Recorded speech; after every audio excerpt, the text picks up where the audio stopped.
Hey everybody, this is Melanie with Lost and Found, and welcome back to today's video. Now this is going to be a super short, quick video. It is 4 days before Christmas. I know you guys don't have a lot of time, and neither do I, but there's some things that I want to share with you about what you can be doing right now at the end of the year to set yourself up for a great year next year in your booth business. So we're going to rapid fire go through those 5 things right now. Okay, number 1 is you need to make a plan for what to do with your Christmas inventory. If you still have Christmas inventory left, you've got 2 options. You can either discount it and get it gone, or you can start to pack it up and save it for next year. But for sure, by January 1, your Christmas stuff needs to be out of your booth space. Customers want it gone. They want to see something different. Okay, so I'm not a huge fan of running sales constantly in your booth and kind of training your customers to always look for a discount. But I do believe in discounting your Christmas stuff. That's what I usually do. I run a big sale and I get it gone. And here's why. I don't want to have inventory that sits in a tub in my garage that I can't really sell or make any money on for the next 10 months. I want to get it gone now so I can get my money back that I've already paid for that inventory, use it to buy other inventory that I can sell more quickly right now. It's a little too complicated for this short video to get into the idea of inventory turns, but just know this. The quicker you can buy something and then turn around and sell it for a profit and repeat that cycle over and over, the bigger profit overall you're gonna see in your business. If you buy inventory and it sits for a really long time before you can sell it for profit, that slows down that cycle in your business and it reduces the profit that you're seeing in your business. If you are going to pack up your Christmas inventory and keep it for next year, know that that is money that doesn't get to make you more money for another 10 months. I would highly encourage you to find some way to try and unload it, maybe not in your booth, maybe on Facebook Marketplace, sell it on eBay, do a Christmas in July sale. Really encourage you to not let it sit in your garage for another 10 months. Now, of course, you've got something that's super special, a really amazing, awesome vintage find that didn't sell this year, then yeah, hold on to that one thing. But that's how I run my Christmas stuff. I put it on sale, even if I just get my money back for it. That's money that I can then turn around and use for other inventory that I can sell a lot quicker. All right, number 2, while you're packing up all that Christmas inventory, use this as an opportunity to give your booth a deep clean. One of the things I hear a lot from people who don't like to shop at antique malls is that there's this perception that antique malls are dirty and dusty. And you guys, a lot of times they are, right? So likely your booth has seen a lot of traffic over the holidays, a lot of dust has been shuffled in, maybe customers have left candy wrappers around your booth.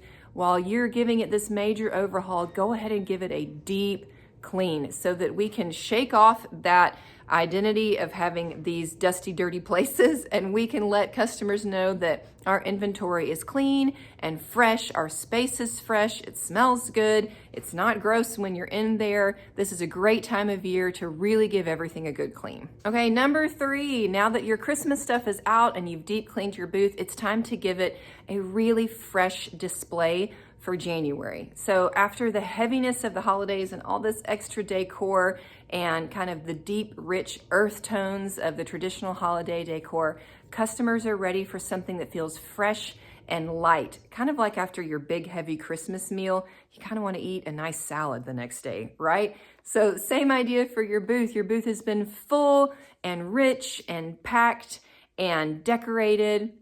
And now with the start of a new year, you want to make it feel light and fresh and airy.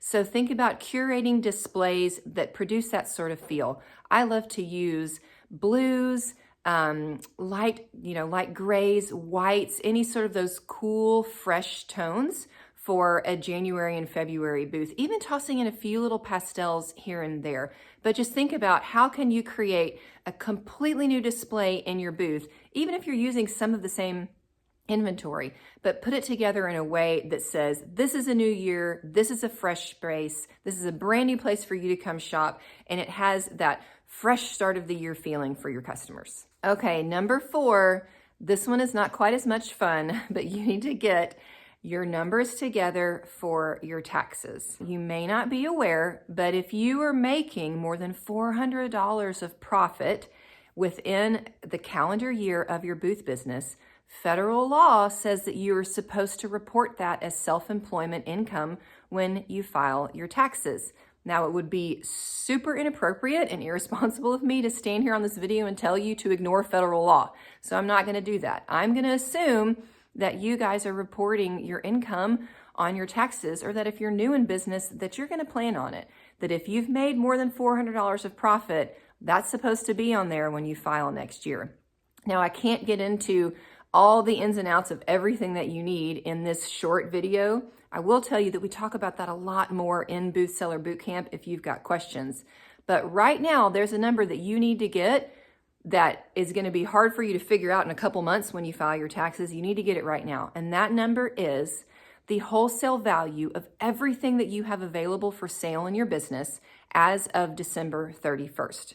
So that means everything that is sitting in your booth, everything that you've got maybe sitting in your garage or your spare room that you haven't priced yet, whatever you have that you plan to sell in your booth, what did you pay for it? And that number you need to add up. That total number is called your end of year inventory value.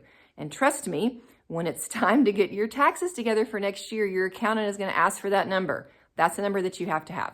So what does that mean if you haven't been keeping track of what you've been paying for your items? Well, you got 10 days to do it, right? You got 10 days to go through what you have for sale and try to remember rough estimate of what you paid for it. This is a great time to start that new practice of recording the cost of the things that you're buying. You want to do that anyway. That's super helpful for your business to make sure that you're charging the right price for stuff. But you've got 10 days to get that number together, and don't stress about getting it perfect. It needs to be pretty close, but I promise you it's a lot easier to do right now than coming next March to try and rewind back in your brain and remember what you had in your booth as of December 31st. And number 5, the last thing that you can do right now is just to stop and evaluate your business. You guys, everybody at the end of the year and the start of a new year, we do all sorts of personal life evaluation, right? Well, give your business just a couple minutes and do the same. Think about what worked really well for you this past year. Those are things that you can build on and continue for the new year. And in reverse, what are things that didn't work well? Maybe there was a new product line you invested in that was a bust. It didn't sell. Maybe you have 2 booths in a mall and it's really too much for you to handle and you need to downsize to just 1. Maybe this is finally the year to say, you know, the mall I'm at is not great and I need to get on the waiting list for a new one. Whatever has not been working, it's okay for you to let it go next year. You don't have to keep doing the things that aren't working in your business. So rather than just continuing on and trucking on into the new year, give yourself a little bit of time to stop and think about it. Look back over your sales, look back over your social media. Just think about, hey, what worked, what didn't work? Then you can use that knowledge to create some business goals for yourself next year. All right, so quick video for you guys today. I want to wish you all a very, very Merry Christmas and Happy Holidays from my family to yours, and a fantastic end of the year for your booth business and fantastic start to next year. See you soon.